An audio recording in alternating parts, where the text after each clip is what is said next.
우리 사회적인 정책 수립이라든지 우리 정부가 말하자면 그런 복지비라든지 이런 걸 할 때 그 나라에서 가장 못 산다랄까 가난하다랄까 뒤처진 그런 분들을 우선적으로 생각하는 저는요 생각할 때 그런 정책 정부 정책이라든지 그런 것도 우선적으로 생각하는 그런 정책을 세울 줄 알고 또 그렇게 시행해 나갈 때에 그 나라는 복지국가로서 한 발짝 한 발짝 더 착실하게 다가설 수 있다고 저는 그렇게 확신합니다.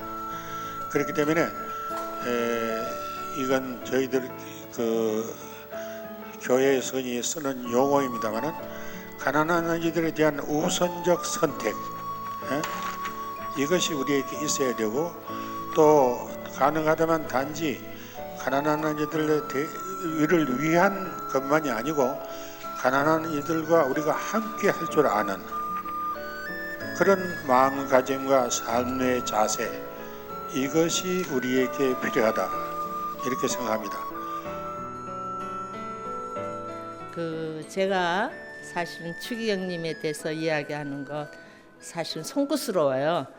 저는 개인적으로 그렇게 오랜 세월 동안 추기경님을 알게 된 것도 아니고 단지 제가 어려운 처지에 있을 때 이제 추기경님께 달려가서 도움을 청하면 언제든지 이제 그 응답해 주셨기 때문에 추기경님 일생을 말하기는 이제 정의롭지 못하죠.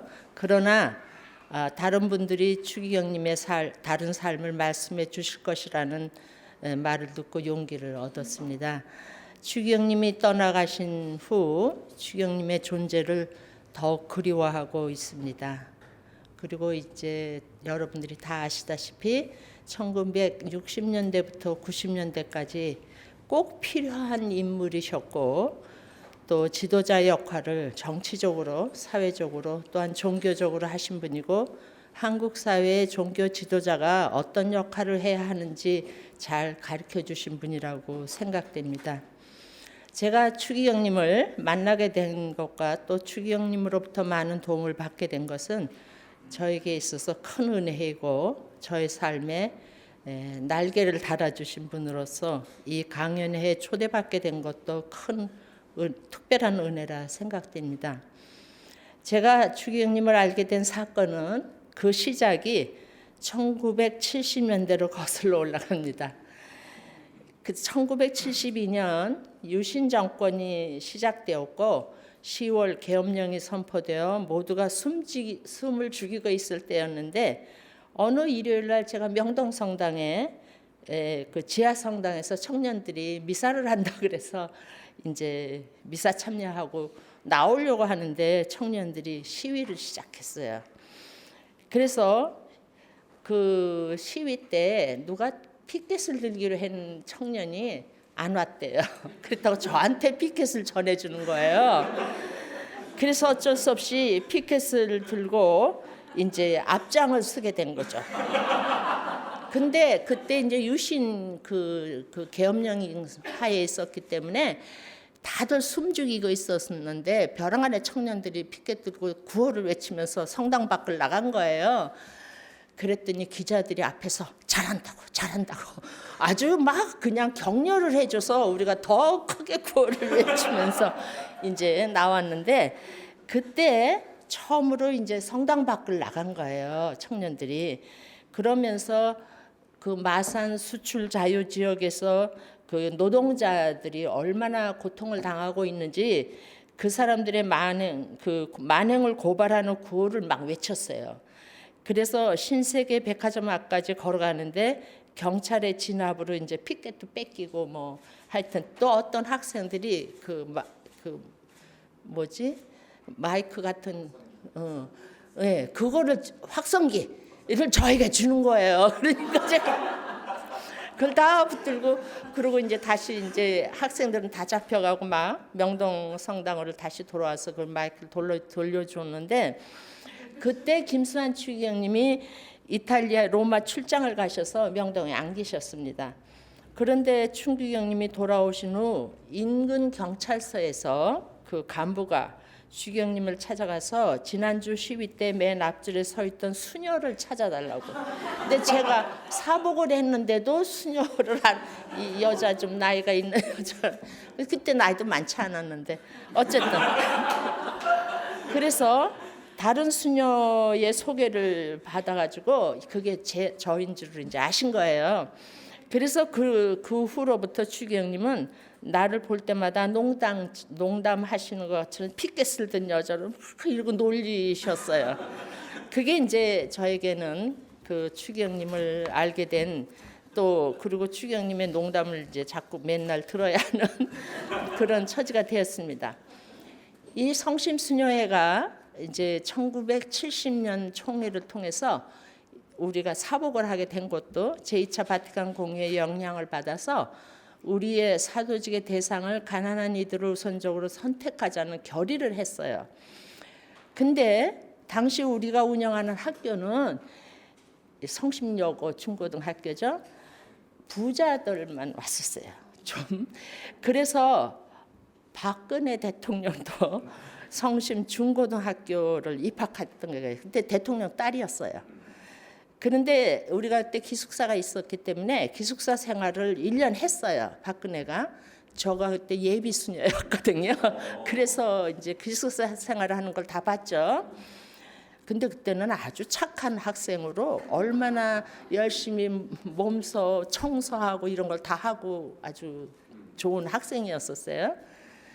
그러면서 이제 저희가 수도회가 서울 도시 빈민 지역에 공동체를 하나 파견하고 싶어 했어요. 왜냐하면 학생이 가난한 사람들이 우리 학교 안 오니까 우리가 가난한 사람 만나려면 어딜 가야 된다.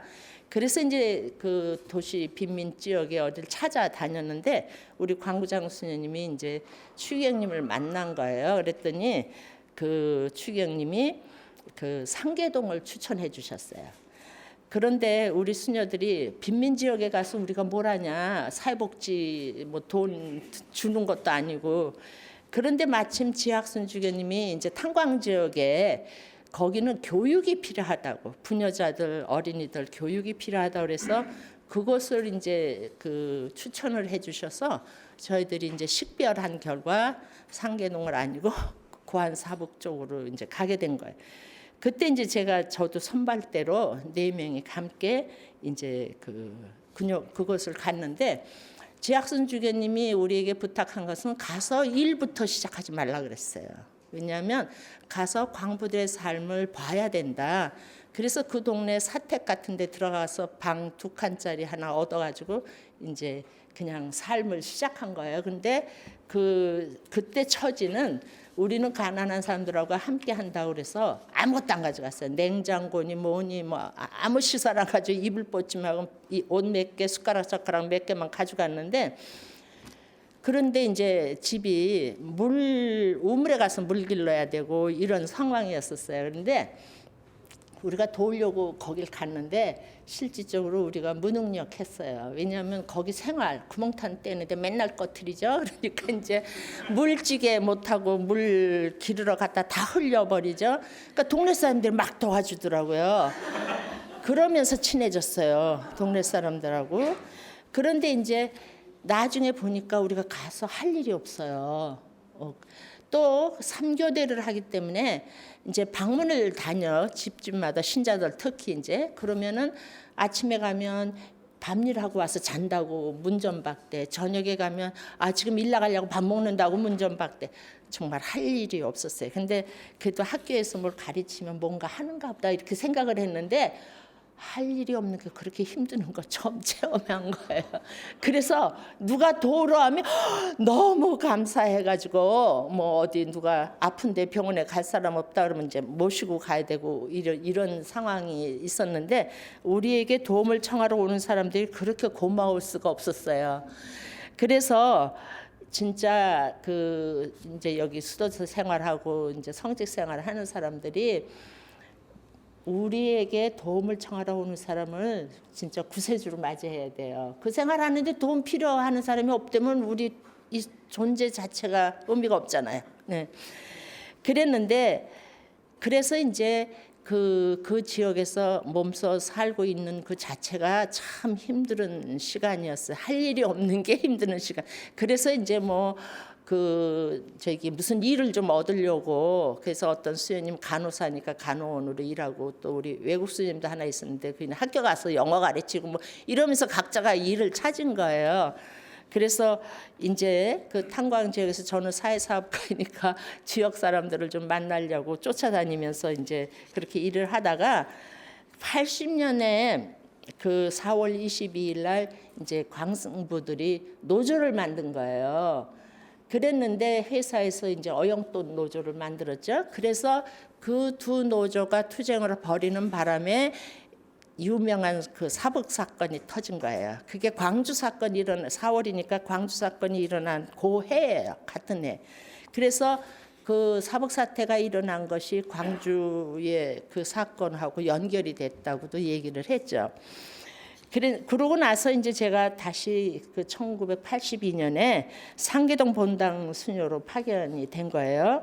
그래서 상계동은 처음부터 추경님이 관심을 보인 곳이고 그곳에서 이제 그 알게 된 일이지만 그 상계동 본당에 추기경님의 조카가 아주 가난하게 살고 있었어요. 그랬는데 추기경님은 공인으로서 개인의 가족 관계를 철저하게 끊으셨어요.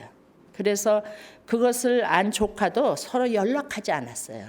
찾아가지 않아 추기경님한테 숨어서 살았어요. 그런데 추기경님께 누를 끼칠까 염려해요. 관계를 갖지 않고 살았는데 나중에 이제 그분의 아들이 베트남 전쟁에 가서 돌아가셨어. 그래서 그때 이제 그 돈을 조금 받게 돼가지고 조금 사업을 벌리고 이래서 좀 살게 되니까 그때서 추기경님께 약한 첩이라도 사드릴 때가 되니까 들고 찾아가더라고요. 예, 그렇게 아주 철저하게 추기경님은 가족을 끊으신 분이에요. 그래서 나는 상계동 지역에 살면서 돈이 없어 수술도 못하고 병원에 갈 수 없는 사람들 이런 이제 왜냐하면 성모병원에서 이제 주말 진료를 하러 나왔기 때문에 의사 선생님들이 그래서 이제 어려운 사람이 생기면은 이제 연락을 한 거예요 추기경님께. 그러면은 추기경님이 그렇게 후원을 많이 해주셨어요. 입원도 하게 해주고 수술도 받게 해주고.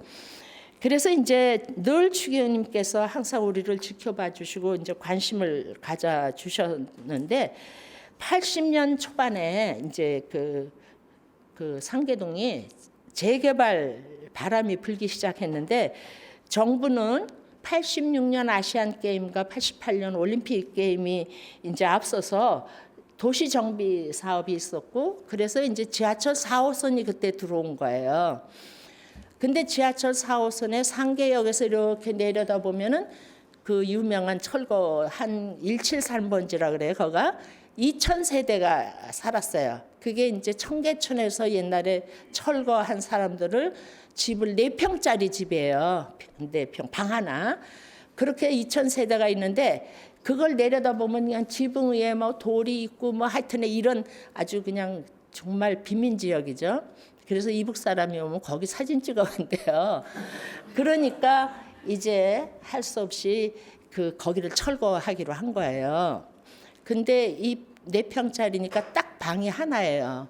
그런데 어떤 면에는 거기에 세입자들이 많이 살았어요. 이제 그 재개발한다고 하니까 가옥주들은 딴 데 이사 가고 재개발하면 돈을 좀 받게 되니까 이제 다 세를 주고 다 이사를 가 버렸는데 거기가 그 세입자들이 살기에는 천국이에요. 보니까 왜 그러냐면 방이 하나니까 주인이 없어요.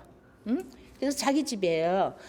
그런데 아이들이 많은 집은 다세대 주택 같은데 방을 안 줘요. 듣기 싫으니까 애들이 소란스럽고 이러니까. 그러니까 그 지역이 그 세입자들에게는 아주 살기 좋은 지역이죠. 그래서 2,000세대가 10집 해서 앞뒤로 이제 20세대가 서로 마주 보면서 그렇게 쭉 그 공동 화장실하고 이런 곳인데 그렇게 세입자들이 살기에는 아주 천국 같은 그런 곳인데 어떤 면은 재개발하면서 가옥주들에게는 보상이 있지만 세입자들은 아무 보상이 없이 그냥 쫓아내는 거예요. 그래서 이분들이 방을 얻으려고 이제 돌아다녀봐도 방을 얻을 수가 없는 거예요. 그래서 제가 이제 할 수 없이 그 세입자들을 좀 조직하기 시작을 한 거예요. 단체적으로 항의를 하지 않으면 누가 돌봐주는 사람이 없으니까. 그리고 제가 보기에는 그 지역이 아주 그 크리스천 공동체를 만드는데 이상적인 곳이라고 생각을 한 거예요. 그 가난한 사람들이 공동체 생활이 재산이에요. 공동체가. 왜 그러냐면 서로 직업도 알선해주고 누가 어려움이 있을 때 서로 돌보고 환자가 생기면 이웃집에서 돌보고 아이가 학교 가고 없으면은 옆집에 사람이 있으면 걔가 돌아오면은 밥도 주고 또 제가 이제 처음에 그 지역에 이사 가서 이제 인상적이었던 거는 결혼식을 했어요. 그런데 이제 상계동 본당에서 결혼식을 하는데 피라연을 자기 집에서 한대. 4평인데.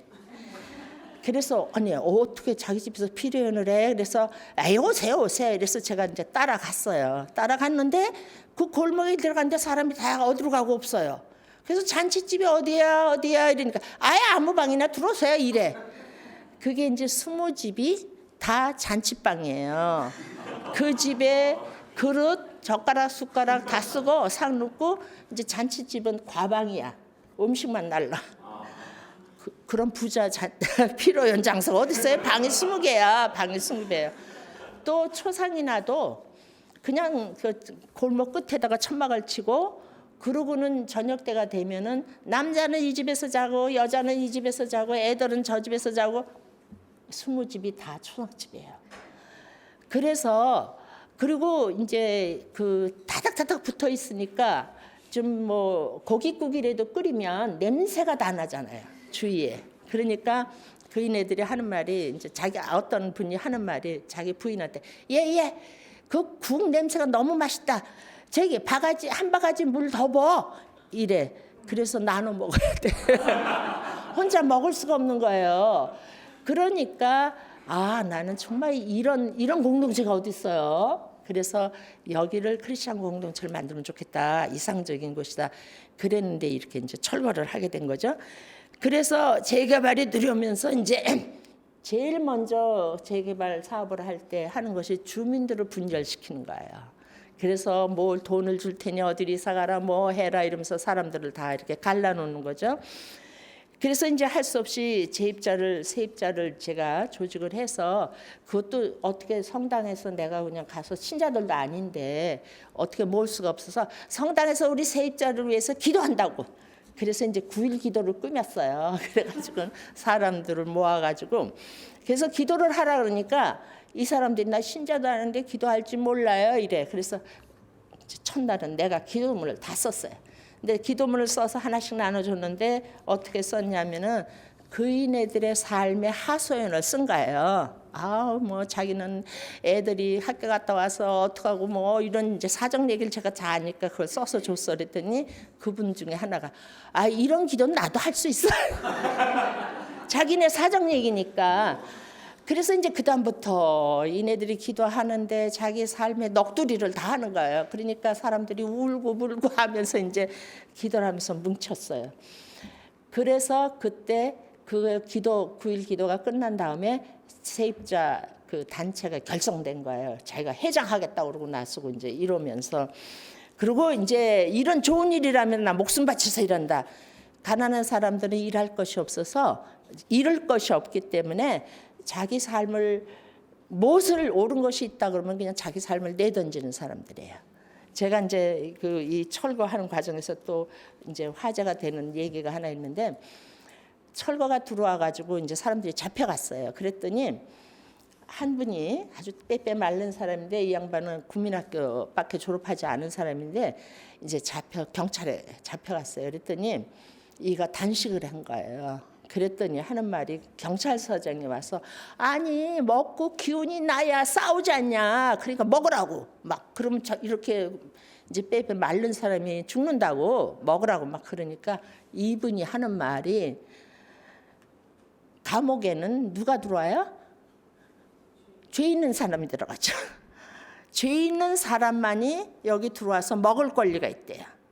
나는 죄가 없기 때문에 여기 들어와서 먹을 권리가 없대. 그래서 나는 안 먹는다. 이래서 안 먹으니까 경찰서장이 데리고 있을 수가 없어 이제 석방을 시켜준 거예요. 근데 이가 와가지고 막 자기가 그랬다고 이제 자랑을 하는 거. 그래서 어떤 면에는 그분을 조직할 때 우리가 아파트를 줘라, 우리도 살게 해달라 이러면은 사람들이 저 지네들이 남 돈 벌 때 뭐 하고 공짜 달랜다고 그럼 자존심 상하잖아요. 그러니까 이네들이 그 자존심을 키워주는 게 가장 중요해요. 근데 추기경님이 하신 일이 그거예요. 사람들의 자존심을 키워주고 사람을 존중해주는 게 가난한 사람을 만날 때 그러니까 이네들한테 내가 그 어떤 자기의 싸움에 모토를 세우라고 근데 자기들이 막 의논을 하다가 모토를 세운 게 뭐라 그러냐면 가난한 사람도 가난하게 살 권리는 있다. 이게 모토였어요. 왜냐하면 우리는 열심히 하루 10시간씩 일해도 돈을 적게 주니까 이게 사회 고발도 되는 거죠. 그러니까 이런 집밖에 못 사는데 이런 집을 다 부숴버리면 우리가 어디가 사냐. 사회 고발도 하는 거예요. 그러면서 의식되는 거지. 가난한 사람이 그러니까 철거하지 말라는 소리예요. 우리가 뭐 아파트 달라고 그러는 게 아니라 우리 이런 데 살게 내버려둬라. 월급 요거만 받고 더 이상 어디 가서 살 곳이 없다. 이렇게 얘기를 하니까 진짜 부끄러운 일이 아니잖아요. 그러니까 이제 목숨 걸고 싸움을 하는 거죠. 그래서 이제 그렇게 싸움을 하니까 그냥 그 재개발 그 이제 용역 회사를 둬가지고 용역들이 들어와가지고 이제 하루 아침에 6월 첫 번 철거가 들어온 게 6월 25일 날인데 그날 와가지고 그냥 막 아침 밥상 앉아 있는데 막 철거가 들어온 거예요. 그런데 이제 어쨌든 간에 그 철거를 그 여러 번 하게 되니까 그 정일호 신부님이 오셔가지고 거길 머물렀어요. 그러니까 정 신부님이 저한테 그런 일이 벌어지면 추기경님한테 전화하라고 저한테. 그래서 이제 추기경님한테 전화를 하면 추기경님이 달려오셨어요. 네, 추기경님이 달려오시고 그래서 하루는 추기경님이 철거를 일어나는데 추기경님 달려오면서 경찰들이 다 그 막 반대하는 철거를 반대하는 주민들을 가로막고 있었거든요. 절기선 철거가 이루어지고 포크레인이 막 부수 야단을 하는데 추기경님이 오시니까 돌아서서 철거하는 사람을 못하게 막는 것 같이. 그래서 제가 그때 처음으로 이 높은 사람이 오니까 자기들이 잘못한다는 걸 아는 거죠. 경찰이 약자를 보호해야 되는데 강자를 보호하고 있잖아요. 그런데 추기경님 오니까 돌아서는 거예요. 바로 이게 부정을 행하는 거구나. 왜 부끄러우니까 행동을 바꾸잖아요. 그래서 그때부터 이제 제가 이게 부당한 일이구나. 그러면서 이제 같이 그 싸움을 같이 하게 됐는데 그때 이제 그 총무가 우리 세입자 대책위원회에서 총무가 이제 머리를 얻어맞아가지고 이제 부상을 당했죠. 그랬더니 추기경님이 성모병원에 입원시켜줘가지고 수술도 받게 해주고 이제 그랬죠. 이처럼 추기경님은 늘 가난하고 고통받는 사람들과 함께 하시기를 갈망하셨어요. 책에도 나오지만 이분은 사제서품 받고 본당 신부로 있으면서 가난한 이들과 함께 살던 그 시절이 가장 행복했다고 하셨어요. 언제 다시 그 시절이 올까 하시면서 현장에서 일하는 사람들을 만나면 늘 부러워하셨어요.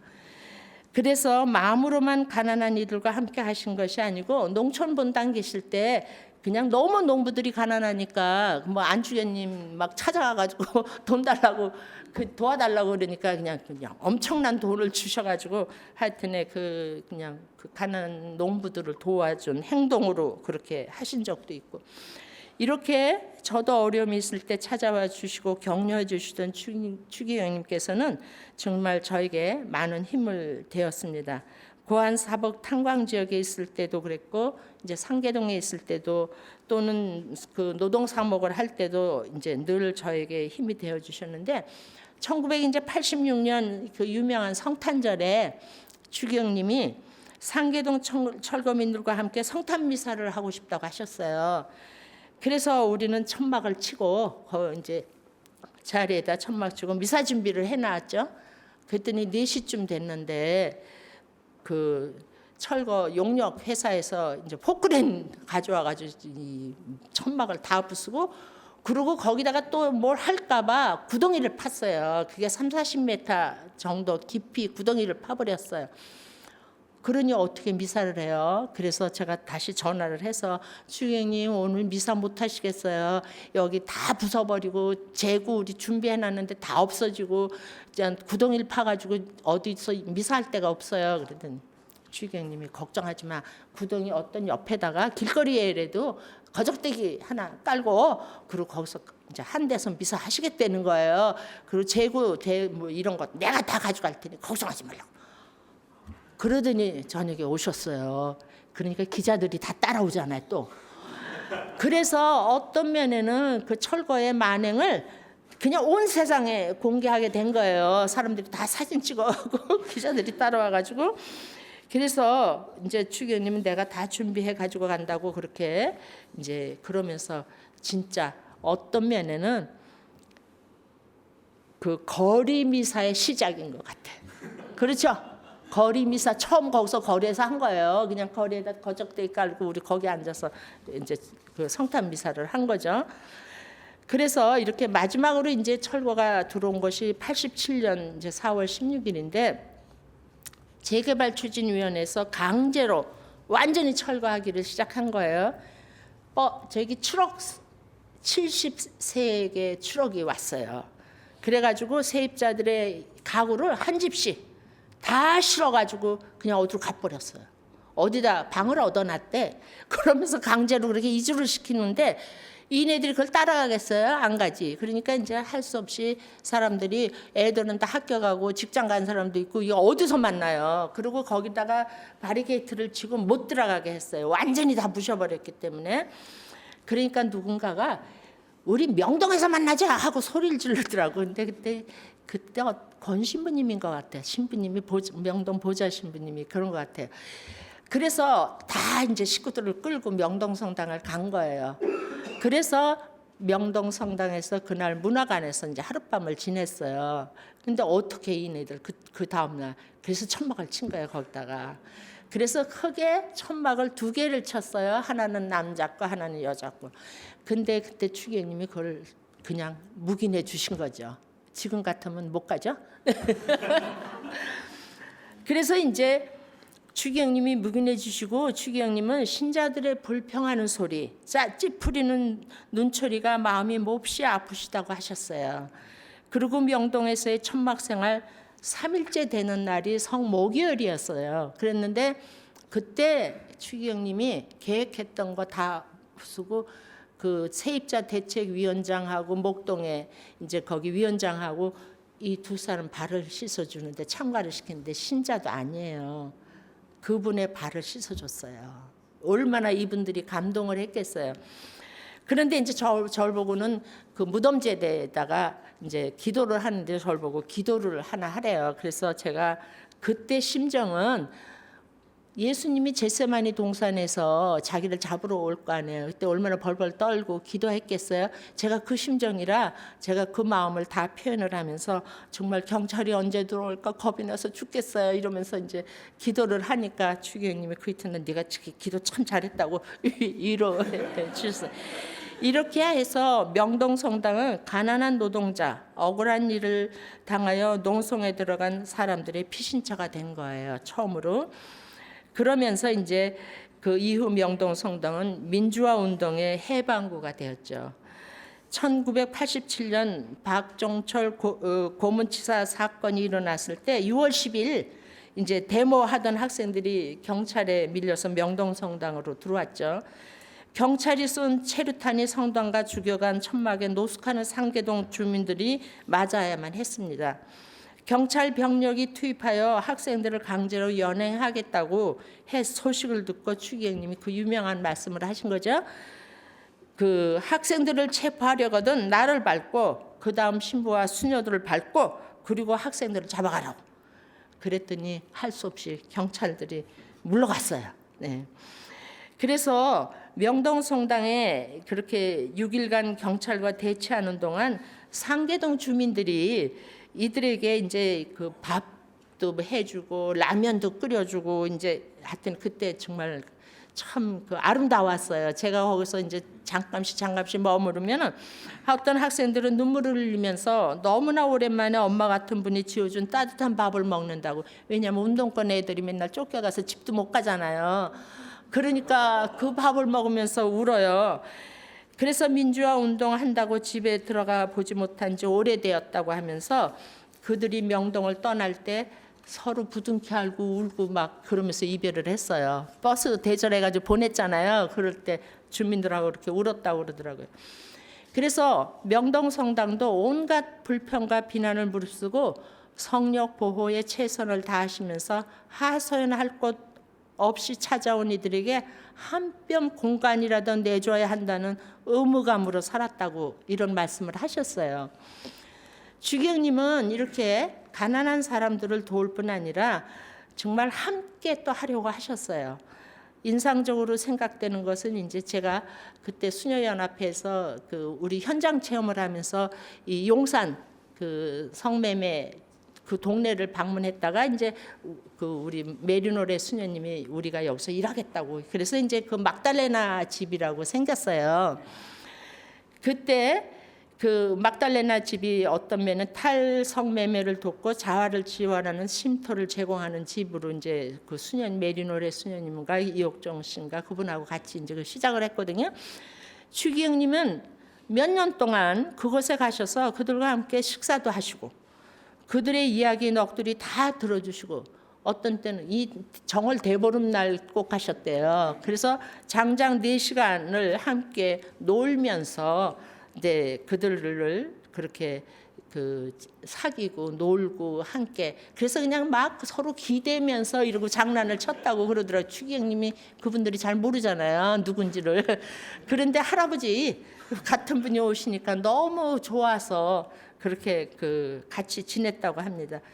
그러니까 이제 이 그 추기영님이 제가 또 인상적이었던 것이 제 이제 그 빈민 3억에서 아시아 빈민 대회를 했어요. 그래서 그때 이제 그 아시아에 빈민 운동을 하던 이제 그런 분들이 다 왔는데 그때 추기영님이 강론을 하시면서 가난한 사람들의 서러움은 배고픈 것이 아니라 물론 배고프면 어렵죠. 그러나 제일 서러운 것은 얼굴이 없다는 거예요.